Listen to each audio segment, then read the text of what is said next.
നമസ്തേ സ്വാമിജി. നമസ്തേ. സ്വാമിജി, ഈ സന്യാസി മഠങ്ങൾ, നിരവധി സന്യാസി മഠങ്ങളുണ്ട്. സന്യാസിമാർ തമ്മിൽ തന്നെ പലപ്പോഴും നമ്മൾ കണ്ടുകൊണ്ടിരിക്കുന്നതാണ്. പല ഭാഗവതങ്ങൾ, മത്സരങ്ങൾ ഒക്കെ നമ്മൾ കേട്ടുകൊണ്ടിരിക്കുന്നതാണ്. ഇങ്ങനെ ഒരു അവസ്ഥയിൽ ഈ ഒരു സാഹചര്യം അല്ലെങ്കിൽ ഇത്തരത്തിലുള്ള ഒരു രീതി സനാതനധർമ്മത്തെയോ അതിൻ്റെ പ്രചാരത്തിനെയോ ഒക്കെ ബാധിക്കുമോ? ദോഷമായിട്ട് ബാധിക്കുമോ? ബൗദ്ധികമായി ഉയർന്ന സമൂഹം, ധൈഷണികമായ സമൂഹം, വിചാരശീലതയുള്ള സമൂഹം എപ്പോഴും സംവാദങ്ങൾ ഇഷ്ടപ്പെടുന്നതാണ്. അതുകൊണ്ട് ആരോഗ്യകരമായ സംവാദങ്ങൾ ഉണ്ടാകുന്നത് എപ്പോഴും നല്ലതാണ്. അത് സന്യാസിമാർക്കിടയ്ക്കെന്നോ ഗൃഹസ്ഥന്മാർക്കിടയ്ക്കെന്നോ ബ്രഹ്മചാരിമാർക്കിടയ്ക്കെന്നോ വ്യത്യാസമില്ല. എല്ലാവർക്കും ഇടയ്ക്കും ആരോഗ്യകരമായ സംവാദങ്ങൾ ഉണ്ടാകുന്നത് നല്ലതാണ്. എന്നാൽ ആരോഗ്യകരമായ സംവാദങ്ങൾ അനാരോഗ്യകരങ്ങളായി വിവാദങ്ങളായി മാറുമ്പോൾ അത് ധർമ്മവ്യവസ്ഥയെ നശിപ്പിക്കാൻ ശക്തമാകും. അപ്പോൾ ആ നിലയ്ക്ക് ഇപ്പോൾ സന്യാസിമാർക്കിടയ്ക്ക് എന്ന് പറഞ്ഞു, സന്യാസിമാർക്കിടയ്ക്ക് അങ്ങനത്തെ ഒരു അനാരോഗ്യകരമായ വിവാദങ്ങളൊന്നും അധികം ഉള്ളതായിട്ട് ഇന്ന് തോന്നുന്നില്ല. ഇപ്പോൾ കേരളത്തെ സംബന്ധിച്ച് വിശേഷിച്ച് പറഞ്ഞാൽ, കേരളത്തിൽ ഇപ്പോൾ ആരാ സന്യാസി അല്ലാത്തതെന്ന് ഇപ്പോൾ നമുക്കറിയില്ല. ഇപ്പോൾ ഗൃഹസ്ഥ രൂപത്തിൽ വീട്ടിൽ താമസിക്കുന്ന ആളും പാരമാർത്ഥികമായി സന്യാസി ആയിരിക്കാം. സന്യാസ വേഷം ധരിച്ച ഒരാൾ ആന്തരികമായി സന്യാസി ആയിക്കൊള്ളണമെന്നില്ല. അപ്പോൾ പുറമേ നമുക്ക് നോക്കിയാൽ മനസ്സിലാവില്ല. എന്നാൽ ഒരു സന്യാസ സമ്പ്രദായം എന്നുള്ള നിലയ്ക്ക് ഗുരുനാഥനിൽ നിന്ന് ദീക്ഷ സ്വീകരിച്ച് അങ്ങനെ സന്യസ്തനായി കഴിയുന്ന വ്യക്തികൾ, അങ്ങനെയുള്ളവരെല്ലാവരും നമുക്ക് പരിചയമുണ്ട്. കേരളത്തിൽ എല്ലാവരും സ്നേഹത്തോട് ഒന്നിച്ച് തന്നെയാണ്. ഞങ്ങളിടയ്ക്ക് ഒരു വിവാദവും ഇല്ല. യാതൊരു വിവാദവും അടിസ്ഥാനപരമായ വിഷയങ്ങളെക്കുറിച്ചില്ല. എല്ലാവരും വളരെ സ്നേഹത്തിലും സൗഹാർദ്ദത്തിലും ഒരുമയിലുമാണ് കഴിയുന്നത്. പൊതുവെ അതിലിപ്പോൾ 1, 2, 3 ഒറ്റപ്പെട്ട പലതും ഉണ്ടാവുകയായിരിക്കാം, ഇല്ല എന്ന് പറയണില്ല.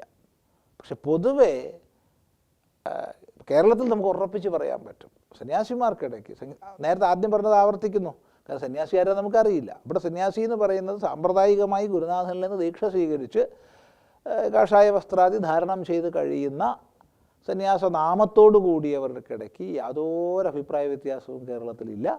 എല്ലാവരും ഒരു മനസ്സായി സ്നേഹപൂർവ്വം ഒന്നിച്ച് പരസ്പരം ചർച്ച ചെയ്തും പരസ്പരം സംസാരിച്ചും കൂട്ടുകൂടിയും തമാശ പറഞ്ഞും എല്ലാം കഴിയുന്നുണ്ട്.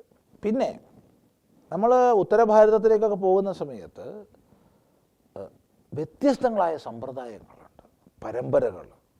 ശൈവ സന്യാസിമാർ, അവർക്കിടയ്ക്ക് തന്നെ വ്യത്യാസങ്ങൾ. വൈഷ്ണവ സന്യാസിമാർ, അവർക്കിടയ്ക്ക് തന്നെ വ്യത്യാസങ്ങൾ. അപ്പോൾ രാമാനുജ പന്ത് അല്ലെങ്കിൽ ഉദാസീനന്മാർ, ഒരുപാട്. ഇനി ദശനാമികളിൽ തന്നെ നാഗസന്യാസിമാർ അല്ലാത്തവർ, ഇതൊന്നും കേരളത്തിലില്ല.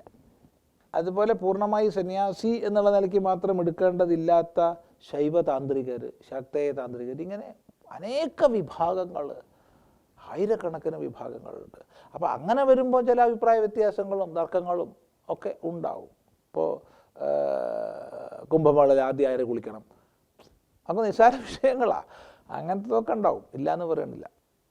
അപ്പോൾ അത്തരം വിഷയങ്ങളൊന്നും ഇവിടെ കേരളത്തിലൊന്നും എന്തായാലും ഇല്ല. ഇനി അങ്ങനെയുള്ള എന്ത് അഭിപ്രായങ്ങളും അഭിപ്രായ വ്യത്യാസങ്ങളും വിതർക്കങ്ങളും ഒക്കെ തന്നെ പരസ്പരം വന്നാലും സനാതന ധർമ്മം എന്നുള്ള വിഷയം വരുമ്പോൾ ഉത്തരഭാരതത്തിലെ സന്യാസിമാർ ഒറ്റക്കെട്ട, അതിലൊന്നും സംശയമില്ല. പിന്നെ വൈവിധ്യങ്ങളല്ലേ സൗന്ദര്യം. ഇപ്പോൾ എനിക്കും നിനക്കും ഒരു 2 പേര് തമ്മിൽ പറയുകയാണ്, ഒറ്റ അഭിപ്രായം എന്ന് പറഞ്ഞാൽ ഉറപ്പാണ് ഒരാൾക്ക് വ്യക്തിത്വം ഇല്ല എന്നുള്ളത്. അപ്പോൾ അഭിപ്രായ വ്യത്യാസങ്ങൾ വേണ്ടേ?